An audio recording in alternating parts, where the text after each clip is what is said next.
사랑의 하나님, 세상을 살다 흐트러진 우리의 마음을 다시금 주님께로 향하기 위해 이 자리에 모였습니다. 우리에게 말씀하여 주시고 당신의 사랑으로 우리가 가야 할 길을 비추어 주시옵소서. 이 자리에 함께 계시는 예수님의 이름으로 기도드립니다. 아멘.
사랑해 주님, 오늘도 수요 예배로 이 한자리에 모여 찬양과 기도를 드리게 됨을 감사드립니다.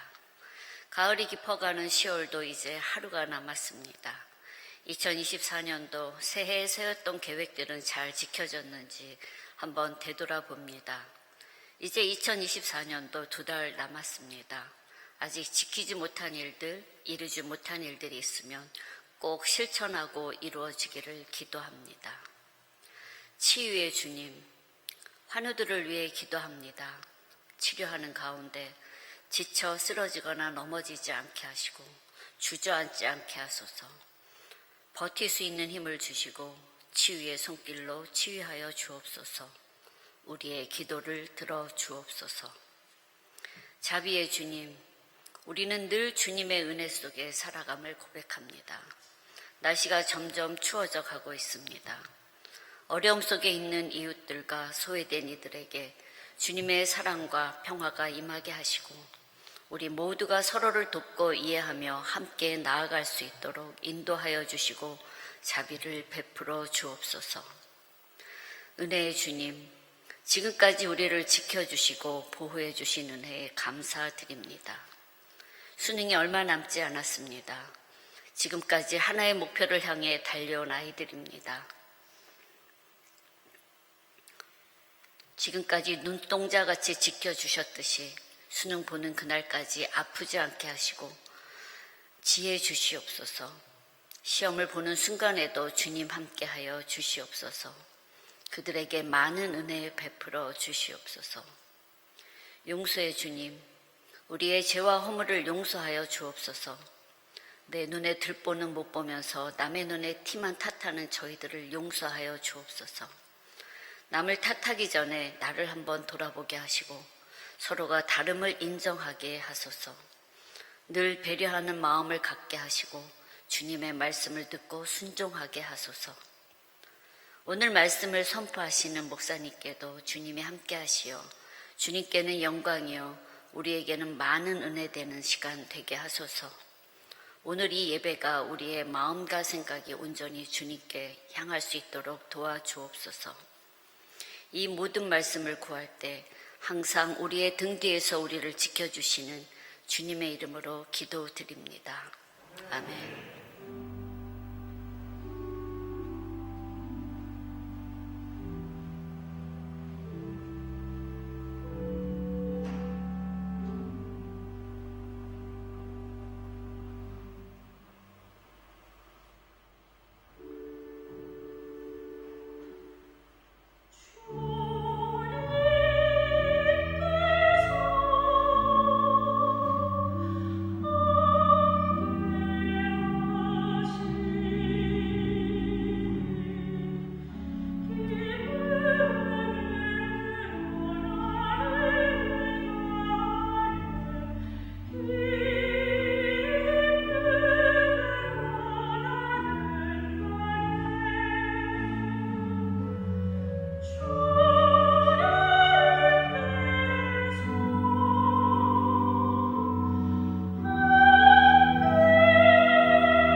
이경옥 권사님의 진심 어린 기도, 또 이해랑 교우의 은혜로운 찬양 진심으로 감사드립니다. 오늘 우리에게 주신 말씀은 민수기 19장의 말씀입니다.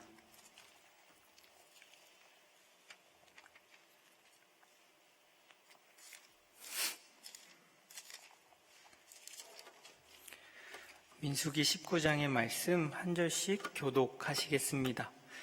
주님께서 모세와 아론에게 말씀하셨다.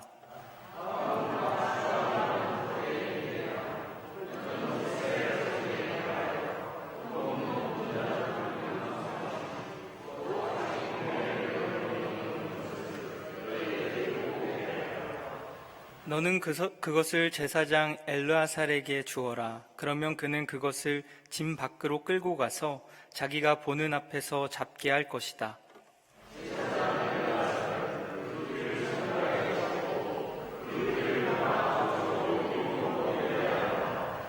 그 암송아지는 제사장이 보는 앞에서 불살라야 하며 그 가죽과 고기와 피와 똥을 불살라야 한다.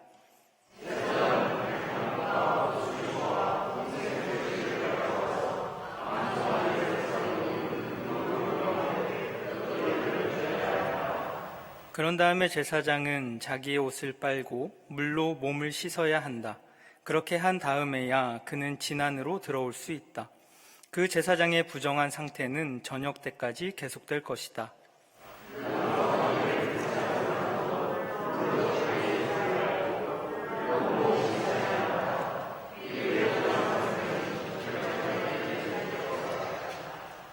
암송아지 재는 정결한 사람이 거두어서 진 바깥 정결한 곳에 보관하여야 한다.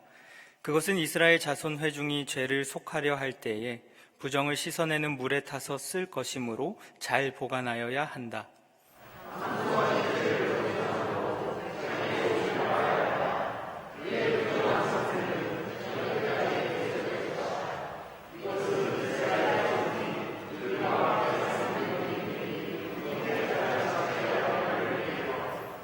어느 누구의 주검이든 사람의 주검에 몸이 닿은 사람은 이래 동안 부정하다.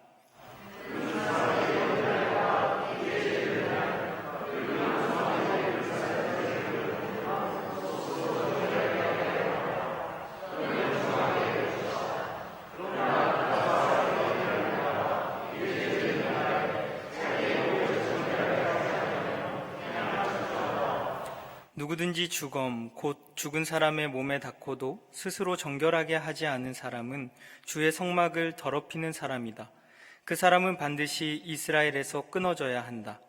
정결하게 하는 물을 그 몸에 뿌리지 아니하여 자신의 부정을 씻지 못하였으므로 그의 부정이 여전히 그에게 남아있기 때문이다.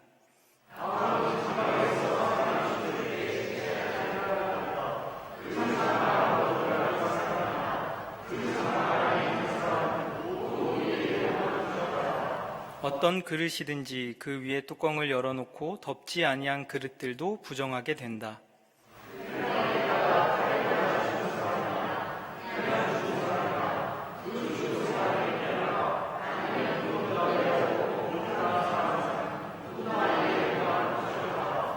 그렇게 부정하게 되었을 때에는 붉은 암송아지를 불사른 재를 그릇에 떠다가 거기에 생수를 부어 죄를 씻는 물을 만든다.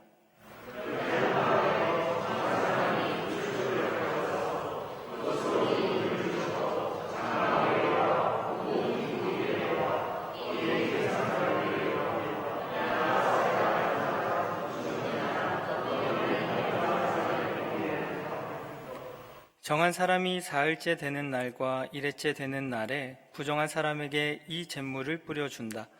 그러면 일회째 되는 날 부정을 탄 그 사람은 정하게 된다. 그는 옷을 빨고 물로 몸을 씻는다. 저녁 때가 되면 그는 정하게 된다.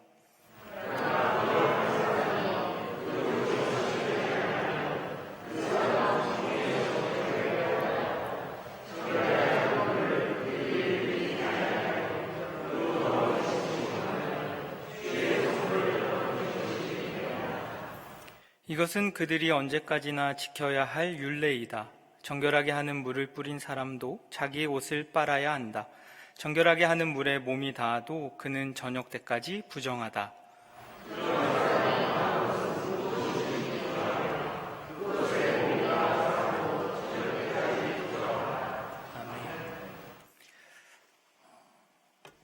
우리와 늘 함께 하시는 주님의 사랑이 여기에 모인 우리 모두에게 함께 하시기를 빕니다.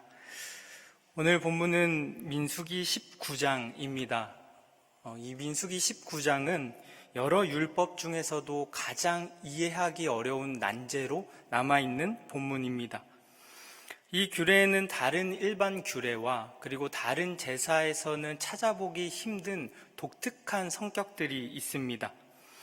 그래서 오랫동안 이 규례는 이스라엘의 규례가 아니라 고대 이교 의식에서 빌려온 그리고 그것을 따라서 행하는 규례라고 생각되어 왔습니다. 그렇기 때문에 이 본문의 독특성은 해석되지 않았었고 그냥 이 본문의 독특성은 미신적이거나 혹은 비신앙적 행위로 치부되어 오곤 했습니다.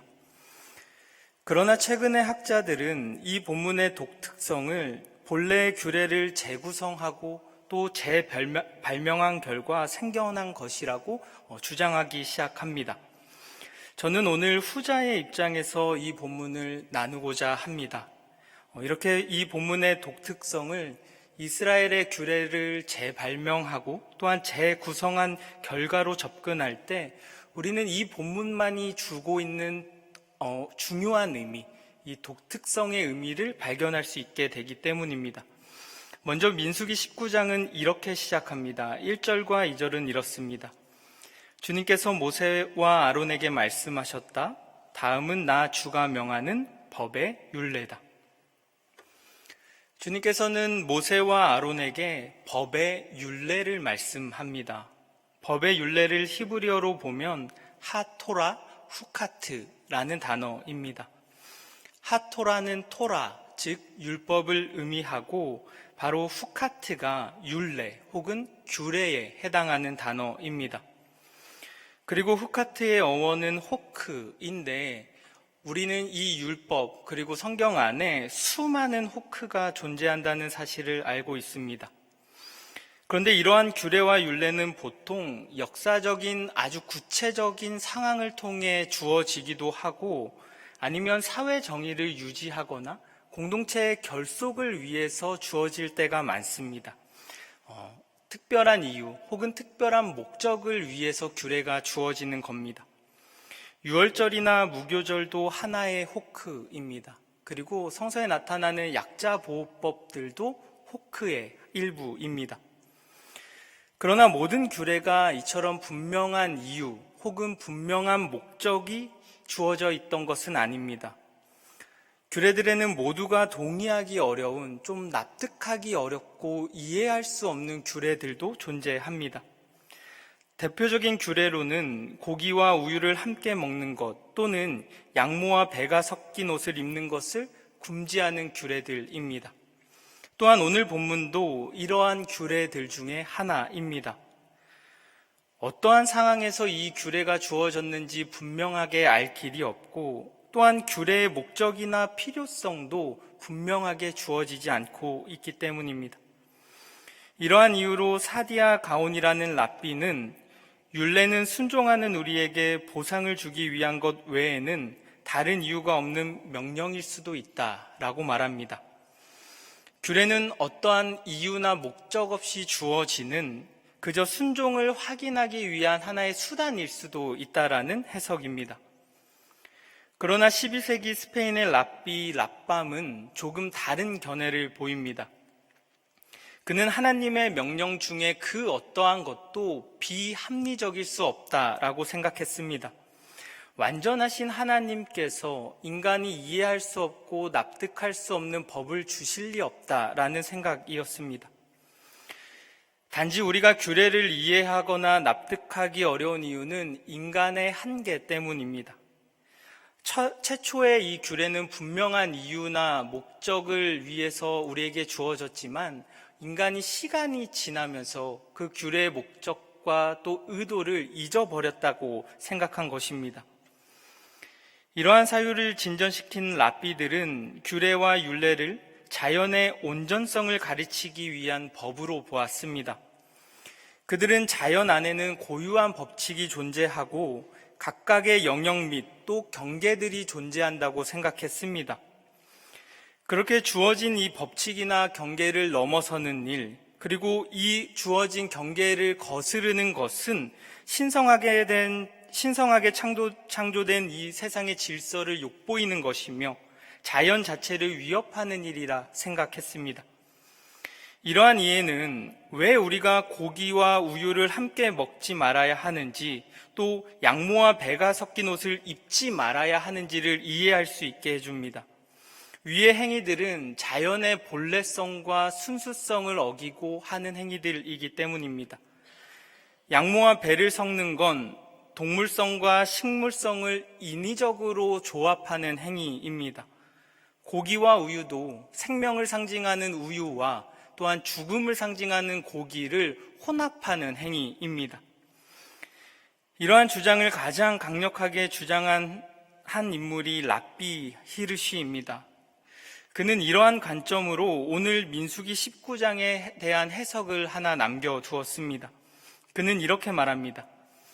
민수기 19장은 인간의 죽음을 상기시켜 인간을 우울증으로부터 정화하기 위해서 존재한다.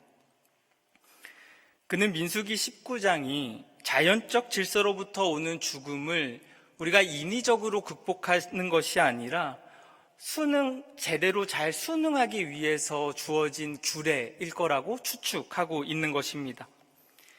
죽음을 잘 받아들일 수 있도록 이 규례가 우리에게 주어졌다는 겁니다. 그런데 현대의 가장 위대한 랍비 중 한 사람인 조너선 섹스는 규례를 한 차원 높은 차원으로 우리에게 이해할 가능성을 줍니다. 그는 규례가 이성적 차원으로는 이해할 수 없는 어떤 현상을 종교적 차원으로서라도 이해할 수 있게 하기 위해서 우리에게 주어진 것이라 말합니다. 먼저 그는 규례에 해당하는 이 호크라는 단어의 어원적 의미에 집중합니다. 호크의 어원적 의미는 새기다입니다. 그러니 규례는 어떠한 의미를 새기기 위해서 주어진 것이라는 해석입니다. 쉬운 설명을 위해 그는 규례를 얇은 표피에 글을 쓰는 것과 나무에 깊게 새기는 조각의 비교를 통해서 우리에게 말해줍니다. 그러니 규례는 어떠한 의미를 단지 머리와 이성적 차원에서 쓰고 지나가는 것이 아니라 이해할 수 없는 그 의미를 우리의 마음속 깊이 새기기 위해서 존재한다라는 겁니다. 규례에 대한 그의 이러한 이해는 19장의 규례가 왜 독특하게 변형되면서까지도 이들의 규례로서 전속되고 계속 유지되어야만 했는지를 우리에게 말해줍니다. 오늘 19장의 규례가 다루는 건 죽음의 문제입니다. 죽음은 인간의 이성으로는 결코 이해할 수도, 또한 인간의 이성으로는 결코 극복할 수도 없는 문제입니다. 얇게 쓰는 행위로는 우리는 이 죽음의 문제를, 그리고 이 죽음의 문제가 우리에게 전해주는 질문에 대해서 그 어떠한 대답도 할 수 없습니다. 인류 보편의 문제인 죽음의 문제를 그 어떠한 위대한 사상가 혹은 철학자, 심지어 과학자마저도 답해 줄 수 없었던 이유입니다. 심지어 성서의 전도서 기자도 죽음 앞에서 좌절감과 상실감을 감추지 못했습니다. 그는 전도서 3장 18절과 20절을 통해 이렇게 말합니다. 하나님은 사람이 짐승과 마찬가지라는 것을 깨닫게 하시려고 사람을 시험하신다. 사람에게 닥치는 운명이나 짐승에게 닥치는 운명이 같다. 같은 운명이 둘 다를 기다리고 있다. 하나가 죽듯이 다른 하나도 죽는다. 둘 다 숨을 쉬지 않고는 못 사니 사람이라고 해서 짐승보다 나을 것이 무엇이냐? 모든 것이 헛되다. 그는 죽음이라는 이해할 수 없는 현상 앞에서 인간의 유한함으로 오는 이 허무감과 좌절감을 감추지 못합니다. 세계적인 문학가인 톨스토이도 전도서 저자와 아주 비슷한 경험을 하게 됩니다. 그는 50대 초반에 죽음을 마주하면서 인생의 무의미함과 허무감 앞에 아주 강한 압도를 당하게 됩니다. 그는 문학에서 뛰어난 성공도 이뤄냈고 그로 인해 부와 명예도 많이 이뤄낸 상황이었습니다. 그리고 몸도 건강했습니다. 그러나 그는 죽음이 건네오는 절망감 앞에 무너졌고 결국 자살을 고민하기까지 합니다. 이러한 좌절감을 극복하기 위해 그가 가장 먼저 찾았던 건 과학입니다. 그러나 과학은 끝끝내 그에게 근원적인 해답을 전해주지 않았습니다. 죽음에 대한 원인 그리고 결과는 설명해 주었지만 죽음의 의미와 목적은 말해주지 않았기 때문입니다. 그래서 그는 결국 오직 종교적 믿음만이 삶을 무의미함에서 구해낼 수 있다고 결론 지으면서 이런 말을 우리에게 들려줍니다.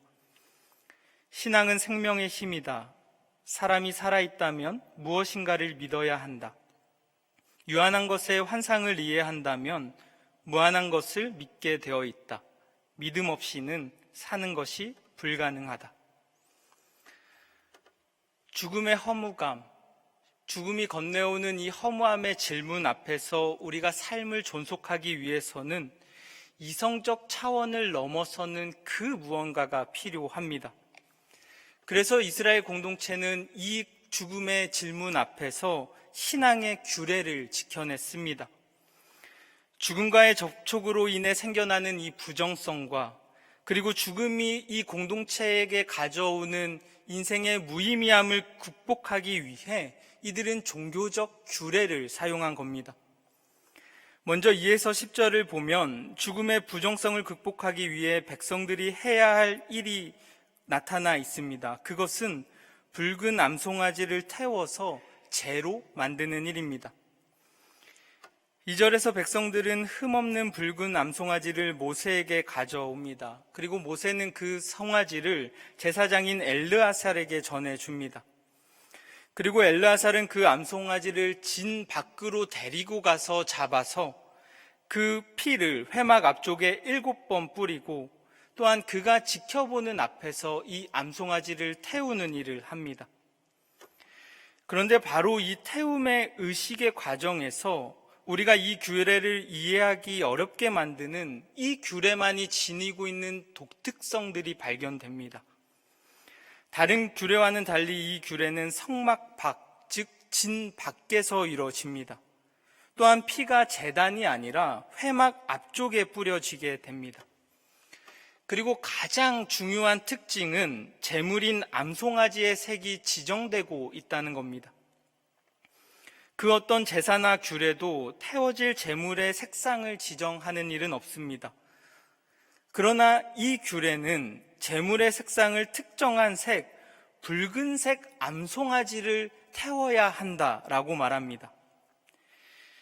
그렇다면 왜 이 규례는 하필 붉은색, 그것도 수컷이 아닌 암컷 송아지를 태워야 한다고 그렇게 요구했을까요? 메어바 아일란이라는 유대인 학자는 붉은색 그리고 이 암컷에는 공통된 특징이 있다라고 말합니다. 먼저 암송아지는 숫송아지와 달리 생명을 줄 수 있는 여성성을 반영하고 있습니다. 암송아지만이 생명을 낳을 수 있으며 그러니 암컷은 생명을 상징합니다. 또한 성서에서 붉은색은 삶의 생명력 혹은 생명 그 자체를 의미합니다. 그러니 이 규례에서 붉은 암송아지가 지니는 의미는 생명력 혹은 생명 그 자체입니다.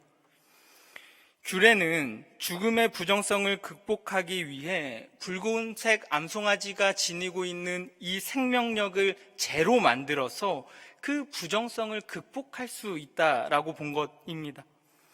그래서 이 규례 절차에는 또 한 번의 독특한 행위가 요구됩니다. 5절의 말씀입니다. 그 암송아지는 제사장이 보는 앞에서 불살라야 하며 그 가죽과 고기와 피와 똥을 불살라야 한다. 어느 제사에서든지 제물을 태울 때에는 그 동물의 피를 시신에서 제거하고 태워야 했습니다. 또한 피는 하나님의 제단에 뿌려지거나 아니면 땅에 다 쏟아서 버려야 했습니다. 왜냐하면 피는 생명을 의미하기에 그렇게 그 피는 생명의 주인이신 하나님께로 돌려져야 했다 생각했기 때문입니다. 그러나 이 규례는 암송아지를 태우면서 그 피를 제거하지 않고 통째로 태우라 말합니다. 이러한 행위는 다시 한번 이 규례가 죽음을 극복하기 위한 생명의 죄를 얻기 위한 목적에 있다는 것을 우리에게 말해 줍니다. 생명을 의미하는 피를 같이 태워서 암송아지가 가지고 있는 생명력을 온전히 얻어내고자 했던 행위였습니다. 그런데 제사장은 암송아지를 태울 때에 그 붉은 암송아지만을 태우는 것이 아니라 백향목과 우슬초와 홍색 털실을 함께 태워야 했습니다. 6절의 말씀은 이렇습니다. 제사장은 백향목과 우슬초와 홍색 털실을 가져와서 암송아지를 사르고 있는 그 불 가운데 그것들을 던져야 한다. 여기서 백향목이라는 것은 왕을 의미하고 우슬초는 천민을 의미하고 그리고 홍색 털실은 두 계층을 묶는 혈연 공동체의 결속을 의미한다라고 합니다. 그들은 죽음 앞에서 인간의 존재에 대한 질문을 던졌습니다. 그리고 그 결과 그들은 이 죽음 앞에선 왕과 천민 혹은 부자와 가난한 자마저도 사실은 결코 구분될 수 없는 혈연 공동체이자 운명 공동체로 묶여져 있음을 깨달았던 겁니다. 죽음의 부정성을 극복하기 위해 행해지는 이 규례는 다시 한번 살아있는 인간의 존재에 대한 질문을 던지게 했고 그 결과 그들은 이 죽음 앞에서 인간은 유한한 존재일 뿐이며 무한하신 하나님 앞에서는 그 어떠한 사람도 특별한 존재가 될 수 없음을 깨달았던 것입니다. 죽음의 부정성은 그들에게 삶의 의미를 가르쳐줬고 죽음의 부정성은 살아있는 자들이 왜 함께 살아가야 하는지 동일하게 평등한 세상을 만들어야 하는지를 보여주고 있는 것입니다. 그래서일까요? 이 규례는 우리에게 이런 가르침을 또 하나 남겨줍니다. 7절과 8절의 말씀은 이렇게 되어 있습니다. 그런 다음에 제사장은 자기의 옷을 빨고 물로 몸을 씻어야 한다. 그렇게 한 다음에야 그는 진 안으로 들어올 수 있다. 그 제사장의 부정한 상태는 저녁 때까지 계속될 것이다. 그 암송아지를 불사른 사람도 물로 자기의 옷을 빨고 물로 몸을 씻어야 한다. 그의 부정한 상태는 저녁 때까지 계속될 것이다. 저는 이 규례가 가지고 있는 독특한 의미 그리고 독특성이 가장 중요한 의미가 바로 여기에 담겨 있다라고 생각합니다. 부정한 자를 정결하기 위해서는 그 정결케 하는 물을 준비하는 일을 맡은 자들이 부정함을 입어야 합니다. 규례를 집행하는 제사장도 암송아지를 태우는 사람도 부정한 상태를 입게 됩니다. 정결한 물을 얻기 위해 그리고 다른 이들의 부정성을 씻어주기 위해 이 정결한 물을 준비하는 자들이 도리어 부정하게 됩니다. 이 말씀은 우리를 구원하기 위해 이 세상에 오신 예수 그리스도의 얼굴을 생각나도록 합니다. 주님은 이 부정해져 버린 세상을 죽음에서 구원하기 위해 이 부정한 세상 속으로 들어오셨습니다. 주님께서 부정해져 버린 이 세상을 구원하기 위해 택하신 방법은 저 멀리서 사랑하고 저 멀리서 돕는 일이 아니었습니다. 주님은 세상의 구원을 위해 우리와 같이 육신을 입으시고 이 부정한 세상 속으로 자신의 몸을 내어 던지셨습니다. 그리고 가장 불결하고 가장 부정한 십자가 위에 자신의 몸을 맡기셨습니다. 그리고 인간이 극복할 수 없는 가장 부정한 죽음을 그 스스로의 몸으로 입어내셨습니다. 스스로 부정해지는 사랑, 그 부정으로 자신의 몸을 던지는 사랑이 주님께서 우리에게 보여주신 구원의 방법입니다. 어느 날 무당 장일순 선생에게 한 젊은이가 찾아왔다고 합니다. 선생님은 그에게 이런 질문을 던졌습니다. 큰 비가 오는 바람에 강이 흙탕물이 됐다고 치자. 그러면 그 흙탕물을 다시 맑은 물로 만들려면 어떻게 해야겠냐? 라는 질문입니다. 교우분들은 어떤 대답을 하시겠습니까? 젊은이가 아무런 대답을 못하고 있자 선생은 스스로 이렇게 답을 이어갔습니다. 3가지의 부류가 있겠지. 한 부류는 강둑에 서서 팔짱을 끼고 지켜보기만 하는 사람들이고, 또 한 부류는 둑을 쌓는 사람들이다. 둑을 쌓아놓고서 물이 맑아지기를 기다리는 거야. 그런데 나라면 물속에 들어가 물과 함께 흘러가겠어. 흘러가며 함께 맑아지는 거지. 흙탕물을 정화하기 위해서 가장 좋은 방법은 스스로 그 부정함 속에 몸을 던져 그 부정함을 잊고 함께 흘러가는 사랑에 있지 않겠습니까? 아마도 정결케 되는 물을 얻기 위해 그 물을 준비하는 일을 맡은 자들이 부정하게 되는 이유도, 그리고 온전한 생명의 죄를 얻기 위해 가축과 고기 피뿐만이 아니라 암송아지의 배설물까지도 같이 태웠던 이유도 바로 여기에 있을 것입니다. 부정을 감수하지 않는 사랑은 사랑일 수 없습니다. 나 혼자 깨끗하고 너는 더러우니 씻어야 한다는 이러한 논리는 결코 세상을 구원할 수 없습니다. 아마도 오늘날 기독교의 타락은 스스로의 의를 강조하는 위선적 신앙으로 인한 결과인지도 모르겠습니다. 세상에 필요한 사랑은 자기 확신에 찬 200만 명의 기도가 아닙니다. 우리에게는 인간을 위해 스스로 되어주신 예수님의 사랑이 필요합니다.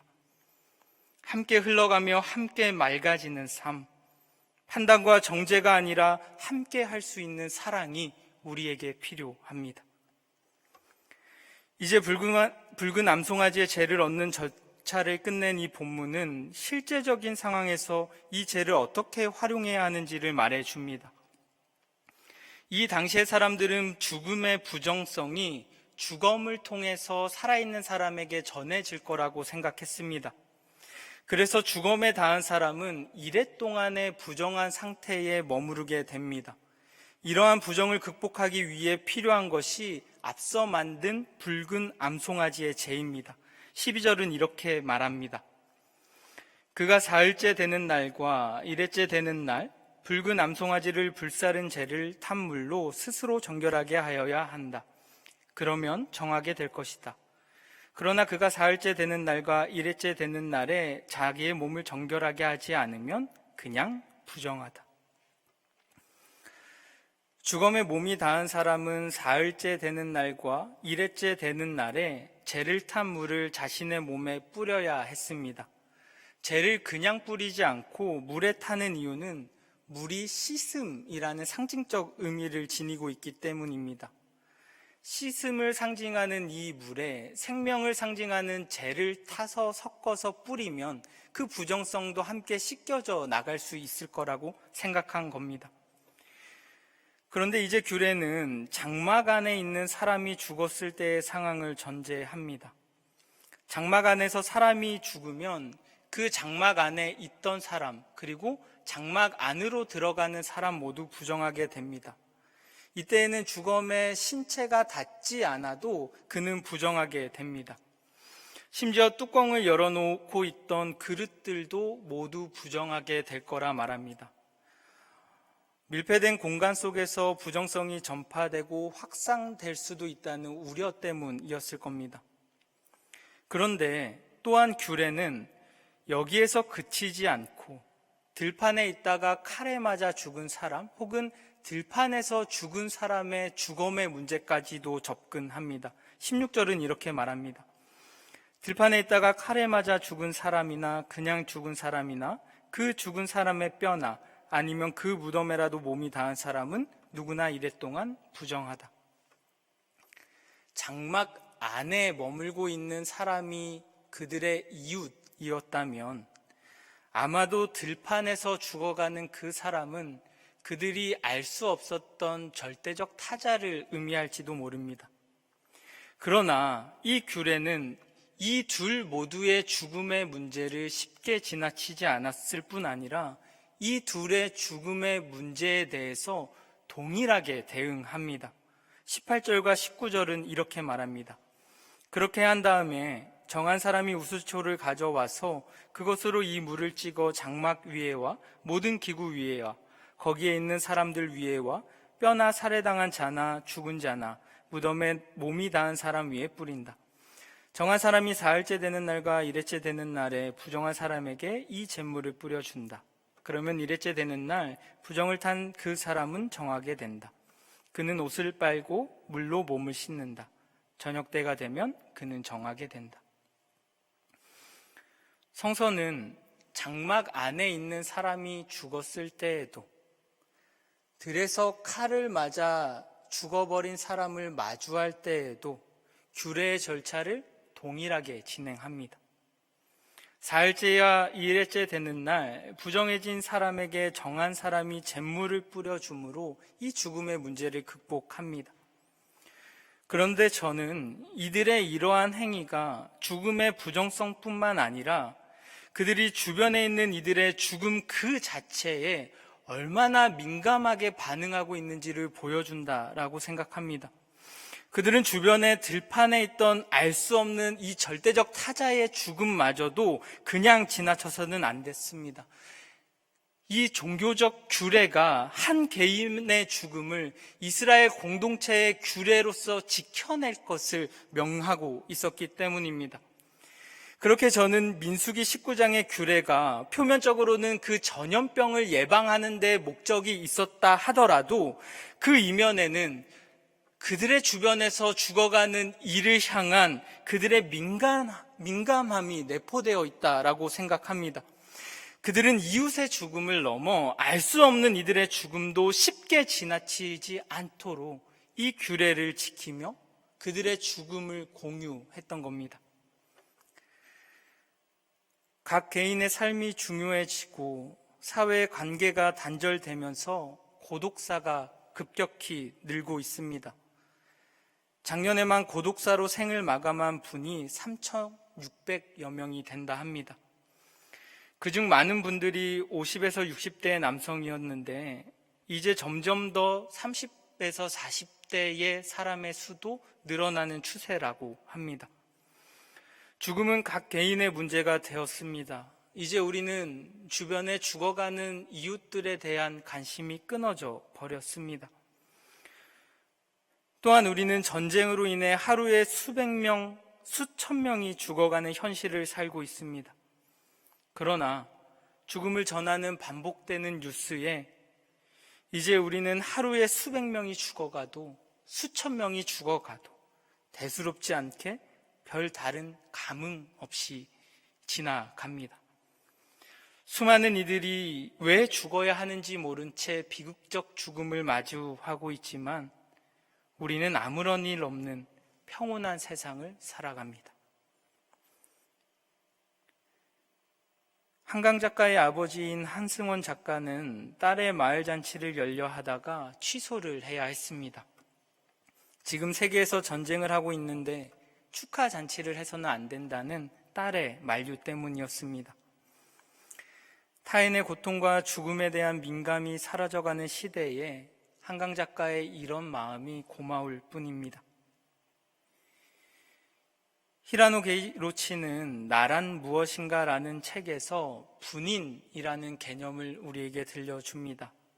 분인이라는 것은 개인에 대한 새로운 이해의 개념입니다. 영어에서 개인은 individual입니다. individual은 in과 dividual의 합성어입니다. 그리고 디비주얼은 나누다라는 디바이드라는 동사에서 유래된 것인데, 그 앞에 부정접두사인 in을 붙여서 개인을 individual로 표현한 겁니다. 그러니 영어 표현에서 개인이라는 것은 더 이상 쪼개도 나눌 수 없는 최소한의 단위, 최소한의 존재를 의미합니다. 그러나 히라노 게이치로는 사람이 인디비주얼이 아닌 디비주얼의 존재라고 말합니다. 즉, 사람은 나누어지는 분인으로서 존재한다는 겁니다. 바로 여기서 분도 나눌 뿐입니다. 우리는 여러 사람을 만나며 언제나 똑같은 나로서 만나지 않습니다. 특정한 누군가, 특별한 누군가에게만 발동하는 특별한 패턴을 가지고 사람을 만나게 됩니다.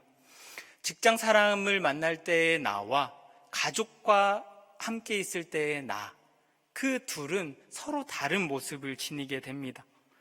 또한 각각의 사람에 따라 그 모습은 조금씩 달라집니다. 결국 나라는 존재는 이런 분인들의 집합입니다. 여러 사람들의 관계 속에서 이뤄지는 분인들이 모여서 형성된 것이 나이라는 것입니다. 신영철 작가는 이러한 관점으로 우리가 사랑과 죽음이라는 사건, 사랑과 죽음이라는 이 행위를 바라보자고 말합니다. 누군가를 사랑한다는 것은 그 사람만이 아니라 그 사람과의 관계를 사랑하는 일입니다. 그러니 사랑은 그 사람으로 인해 탄생하는 나의 분인을 사랑하는 일이기도 합니다. 그렇게 우리는 사랑하는 사람을 잃는 일이 왜 그토록 고통스러운지를 이해할 수 있습니다. 그를 잃는다는 것은 그를 통해 생성된 나의 분인을 잃는 일이며, 이제 그의 죽음으로 인해 그 사람만이 나에게 주었던 그 사람과만 가능했던 관계가 끊어지며, 그리고 나의 분인도 더 이상 만날 수 없게 되기 때문입니다. 다시는 그가 살아있던, 그리고 그를 만났던 그때의 나로서 결코 우리는 돌아갈 수 없습니다. 그러니 그의 죽음은 나의 죽음이기도 합니다. 그래서 게이치로는 분인을 설명하는 글에 이런 말을 덧붙입니다. 한 사람을 죽이는 행위는 그 사람의 주변, 나아가 그 주변으로 무한히 뻗어가는 분인끼리의 연결을 파괴하는 짓이다. 한 사람의 죽음, 그것은 그 개인의 죽음을 넘어섭니다. 그 누군가의 죽음은 우리의 죽음이며, 그리고 나의 죽음입니다. 민수기 19장은 이해할 수 없는 죽음의 문제를 바라보며 죽음이 가져오는 부정성과 상실감, 그리고 그 좌절감을 이성적 지식이 아니라 종교적 믿음을 통해 극복하고자 했습니다. 붉은 암송아지의 죄를 통해 죽음의 부정성을 극복하고 생명과 삶을 이어갔습니다. 또한 이러한 규례는 그들에게 죽어가는 이들을 향한 민감성을 유지하도록 했습니다. 타인의 죽음을 개인의 죽음이 아니라 공동체의 죽음의 문제로 이해하도록 했습니다. 백향목, 우슬초, 홍색 털실의 태움을 통해 그들은 하나로 결속되어 있는 공동체임을 함께 자각했으며, 생명의 보존을 위해 공동체의 중요성을 다시 한번 인식하기도 한 것입니다. 파편화되고 고립화되고 개인화되는 세상입니다. 그래서 타인의 죽음이 아무렇지도 않은 그러한 세상입니다. 그러한 세상 속에서 이 민수기 19장의 규례는 죽음을 대하는 우리의 태도, 그리고 삶을 대하는 우리의 태도에 하나의 길을 제시해 줍니다. 별을 노래하는 마음으로 모든 죽어가는 것을 사랑하겠다던, 그리고 나한테 주어진 길을 걸어가야 하겠다던 한 시인의 기도가 우리의 기도가 되기를 바랍니다. 주신 말씀 마음에 새기며 잠시 침묵으로 기도하겠습니다.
모든 생명의 주인 되시는 하나님, 주님은 인간의 탐욕으로 인해 귀한 생명들이 너무 쉽게 쓰러져가는 오늘의 세상을 바라보시며 어떤 마음으로 바라보고 계신가요? 주님, 각 개인의 삶에 몰두하여 타인의 고통과 죽음의 문제에 둔감해져 버린 우리를 용서하여 주시옵소서. 귀한 생명들의 죽음으로 인해 온갖 부정함이 가득해져 버린 세상 속에서 우리가 주님께서 주신 규례를 잘 붙잡아 죽음을 생명으로, 좌절을 희망으로 바꾸어 갈 수 있도록 우리를 인도하여 주시옵소서. 우리를 구원하기 위해 이 부정한 세상 속으로 당신의 몸을 내어주신 예수 그리스도의 이름으로 기도드립니다. 아멘.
하늘에 계신 우리 아버지여, 이름이 거룩히 여김을 받으시오며 나라가 임하시오며 뜻이 하늘에서 이루어진 것 같이 땅에서도 이루어지이다. 오늘 우리에게 일용할 양식을 주시옵고 우리가 우리에게 죄 지은 자를 사하여 준 것 같이 우리 죄를 사하여 주시옵고 우리를 시험에 들게 하지 마시옵고